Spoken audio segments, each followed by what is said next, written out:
नमस्कार दोस्तों, मैं हूँ अर्चना शुक्ला और आप सभी का स्वागत करती हूँ मेरे चैनल भजन लोकगीत पर।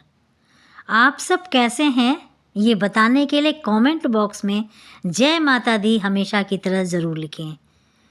आज हम इस वीडियो में जानेंगे रोज़ की पूजा को लेकर, प्रतिदिन की पूजा को लेकर कई ऐसे लोग हैं जो लगातार एक ही प्रश्न करते हैं कि अगरबत्ती प्रज्वलित करना है या दिया प्रज्वलित कर सकते हैं, दोनों समय करनी है या एक समय करनी है, दिया बाती एक बार बदलनी है या दोनों बार बदलनी है, बच्चा छोटा है तो पूजा पाठ कैसे करें। मान लीजिए अगर नहीं कर पाते पूजा पाठ एकदम अच्छे तरीके से, तो सही विधि से, तो हमें क्या क्या कर लेना चाहिए, उसे इससे क्या क्या लाभ मिलेगा, इन चीज़ों को आज हम विस्तृत जानकारी देंगे। शंख हमें कब खरीदना चाहिए और शंख की पूजा किस विधि से करना चाहिए, मंदिर में कितने देवी देवता रखनी चाहिए, प्रतिदिन क्या स्नान कराना जरूरी है। मतलब तमाम ऐसे आप लोगों के बहुत सारे प्रश्न आ रहे थे, लगातार आ रहे थे, सोचा कि एक वीडियो ही बना लेते हैं।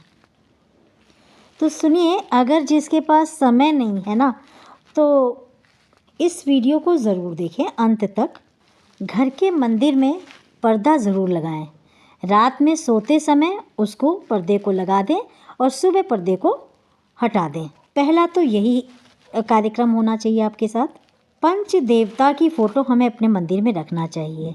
सर्वप्रथम गणेश जी, शिव जी, दुर्गा जी, विष्णु भगवान की, और पंच देवताओं में सूर्य देवता की भी फ़ोटो रखनी चाहिए। अधिकतर लोग घरों में देखिए सूर्य देवता की फ़ोटो नहीं रखते, तो कोई बात नहीं, जो नहीं रखते हैं और जिनके घरों में नहीं चलता कोई बात नहीं। मेरे यहाँ भी नहीं होता, तो हमने हनुमान जी की फ़ोटो रख रखी है। जो भी देवी देवता एक्स्ट्रा लगते हैं ना इनके अलावा, और आपको लगता है डबल हैं, उनको आप मंदिर से हटा दीजिए।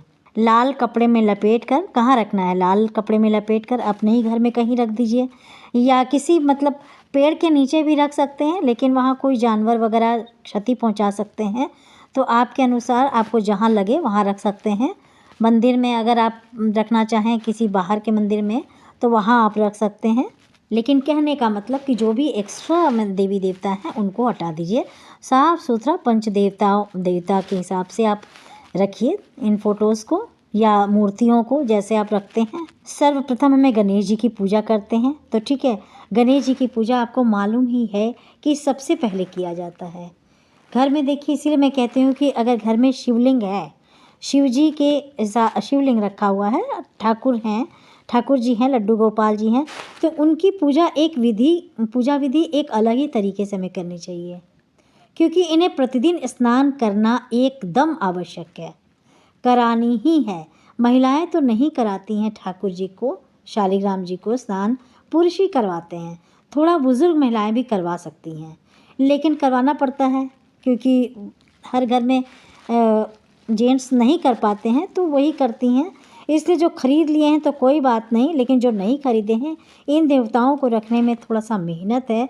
तो जो यंग महिलाएं हैं जो स्नान नहीं करवाती हैं शालिग्राम जी को, ठाकुर जी को, तो आप लोग देख लीजिएगा, ज़रूरी नहीं कि आप उन्हें रखें। मान लीजिए लक्ष्मी गणेश जी का और जो भी आपके घर में मतलब मूर्ति है, तो ऐसा उनको स्नान कराना सूक्ष्म तरीके से भी आप करवा सकते हैं। अगर आपके पास समय नहीं है ना, तो और देवी देवताओं को तो आप सूक्ष्म स्नान भी करवा सकते हैं, सांकेतिक स्नान भी करवा सकते हैं, फूलों के द्वारा, या आप जो है इसके मतलब पात्र से भी आप लोग स्नान करवा सकते हैं। जल्दीबाजी में है, समय कम है, छोटा बच्चा है, नौकरी है, कोई भी कारण हो सकता है, तो इस तरह का भी स्नान आप करवा सकते हैं।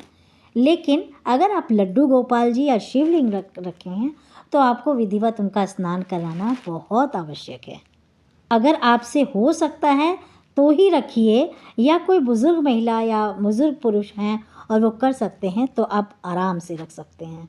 दूसरा प्रश्न यह है कि अगरबत्ती क्या प्रज्वलित कर सकते हैं दिया से। यह बहुत प्रश्न आप लोगों के लिए क्वेश्चन आता है कि क्या दोनों टाइम दिया लगाएं, अगरबत्ती लगाएं, कपूर लगाएं।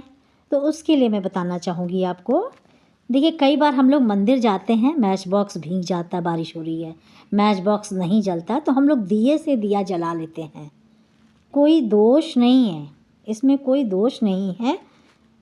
और किसके घर में क्या नियम है, जो नियम है उसी के अनुसार आप लोगों को चलना चाहिए।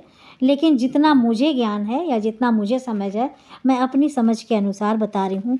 ज़रूरी नहीं है कि वो आप पूरा का पूरा फॉलो करें। आप कुछ भी जला सकते हैं, माचिस कुछ भी जला सकते हैं, अगरबत्ती, कपूर, क्या कहते हैं, धूप, दिया, कुछ भी जला सकते हैं। लेकिन दीपक दोनों टाइम जलाने का की प्रथा है और उसका अपना ही रस्म है। हमेशा दोनों टाइम दिया जलाना ही चाहिए। उसके अलावा अगर आप कपूर या धूप जलाना चाहते हैं तो जला सकते हैं, कोई दिक्कत नहीं है इसमें। दिया से दिया नहीं जलाते हैं। आप लोगों में कुछ लोगों का प्रश्न था कि हमारे घर में शुभ नहीं मानते, दिया से दिया को नहीं जलाते हैं। तो देखिए जिसके घर में जैसा मानते हैं उस वैसे ही करना चाहिए। दीपक को फूंक कर नहीं बुझाना चाहिए, हमेशा हाथ से हिला के कर दीजिए या अपने कपड़ों से आंचल से कर सकते हैं। तीसरा क्वेश्चन यह था कि जो दीपक हमने सुबह जलाया है मतलब भगवान के आगे, क्या शाम को उसी दीपक में हम लगा सकते हैं या उनको धुल के लगाना चाहिए? वैसे तो देखिए अगर माटी का दीपक आप लेते हैं सबसे शुद्ध है, सबसे बेस्ट है, तो उसको तो बदलना ही होता है। अगर घर में आप पीतल या उसके दीपक जला रहे हैं तो ज़रूर आपको सुबह जो आपने जलाया है उसी दीपक में आप शाम को नहीं जला सकते हैं, आपको दूसरा ही दीपक जलाना होता है। और ये भी कह सकते हैं कि अगर मान लीजिए आपके जो सुबह आपने दीपक जलाया है उसमें कुछ तेल रह गया है, बच गया है और दीपक बाती ख़त्म हो गई है, तो उस शाम को उसी दीपक में आप दूसरी बाती लगाकर थोड़ा और तेल डालकर प्रज्वलित कर सकते हैं। इसमें कोई भी दोष नहीं होता। ठीक उसी तरह कि अगर आपने सुबह जो खाना बनाया है शाम को बच जाए, अगर सुबह का खाना शाम को आप खाते हैं उसको हम बासी नहीं कहते हैं। लेकिन जो रात में खाना बच जाता है और सुबह हम उसको बासी कहते हैं। ठीक उसी तरह सुबह का दीपक शाम को आप प्रज्वलित कर सकते हैं, लेकिन शाम के दीपक में अगर तेल रह जाता है तो उसको सुबह मांज के धो के ही दीपक जलाना चाहिए, उसमें ही नहीं जलाना चाहिए, वो फिर बासी दीपक हो जाता है। ठीक है। और भोग में आप भगवान को मैं तो यहाँ सब पूजा करके दिखा सकती थी, लेकिन मैं आपको बता रही हूँ कि भोग जो लगाना है वो तो बात की बात है। 1 लोटा जल तो हमेशा भगवान के मंदिर के पास अंदर होना ही चाहिए। भोग में आप कुछ भी लगा सकें, मिश्री, गुड़, ड्राई फ्रूट्स, कुछ भी लगा सकते हैं, जो भी आपके पास अवेलेबल हो वो आप लगा सकते हैं, लेकिन 1 लोटा जल अवश्य रखें। जो भोग वाले बर्तन होते हैं वो रात में धुल के ही सुखा के रख दीजिए, ताकि सुबह आपको आराम से वो सूखा हुआ मिलेगा और आप आराम से भोग भगवान जी को लगा सकते हैं। मंदिर में 2 शंख रखते हैं, एक बजाने के लिए और एक ऐसे ही। लेकिन अगर एक ही है तो कोई बात नहीं है, आप 1 शंख भी बजा सकते हैं और उसी को आप पूजा भी उसकी कर सकते हैं। इसको जब पूजा करते हैं तो उसमें थोड़ा सा जल डाला जाता है, चिकना वाला ही शंख हम लोग इस्तेमाल ज़्यादा करते हैं, तो इसी की पूजा भी करनी चाहिए। फूल वगैरह डाल दीजिए। कभी शंख को नीचे ना रखें, ऐसे तो इसे आसन पे भी आप रख सकते हैं, लेकिन मैं हमेशा इसको ऊपर ही रखना पसंद करती हूँ। भगवान जी की अगर आपको सफाई भी करनी है ना भगवान जी के मंदिर की, तो आप किसी ऐसे चौकी पे सभी भगवान जी देवी देवता को उतार कर रख दीजिए और फिर सफाई करिए। नीचे ज़मीन पे नहीं रखना चाहिए। शंख जो है ना वो विष्णु भगवान का स्वरूप होता है। माता तुलसी को तो आपको मालूम ही है कि विष्णु भगवान की पूजा के बिना अधूरी है, तो तुलसी पत्र भी बहुत ज़रूरी है कि आप ज़रूर भोग में रखें। कुछ खास पर्व होते हैं जिसमें हम तुलसी पत्र नहीं तोड़ पाते, तो पहले ही तोड़ लीजिए, क्योंकि विष्णु भगवान और इन लोगों को ज़रूर चढ़ता है, तो आप 1 दिन पहले ही तोड़ के रख लें और भोग में ज़रूर से ज़रूर चढ़ाएँ। एक बात और कि जिस देवी देवता को सिंदूर नहीं लगाते तो उन्हें हम चंदन लगाते हैं। ठीक है, तो हाथों पर भी घिस के जल की सहायता से भगवान को एक पात्र में लगाकर उनको चढ़ा दिया जाता है। चंदन घिस के देवी देवताओं को लगाते हैं, पत्थर पे घिसते हैं। ऐसा नहीं कि मतलब जल डाल दी और अशुद्ध हो गया, ऐसा कुछ भी नहीं है।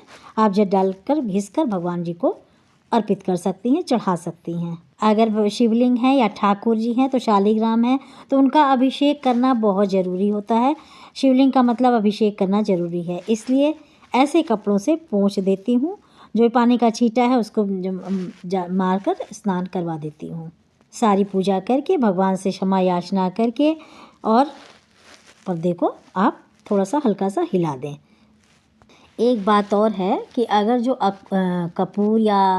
कपूर है, धूप है, ये जो बच जाते हैं ना तो इनको आप फेंकिए मत। फूल है, इन सब को आप एक साथ रखिए सुखा कर और फिर उसमें कुछ कपूर डाल के उसकी अगर आप धुनी लगा लीजिए तो घर में खुशबू भी आती है, घर में पॉजिटिविटी भी आती है।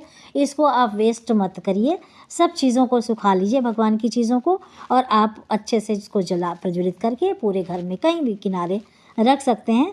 उसकी खुशबू, उसकी धुनी बहुत अच्छी लगती है। इससे आप डस्टबिन में भी नहीं डालेंगे तो ये आपके लिए सही रहेगा। और हमेशा भगवान की पूजा आसन पर बैठ के करना चाहिए, ज़मीन पर नहीं। तो आशा करती हूँ कि आपको ये वीडियो पसंद आई होगी, जानकारी पसंद आई हो तो प्लीज़ लाइक, सब्सक्राइब और बेल आइकन को ज़रूर प्रेस करिएगा। धन्यवाद।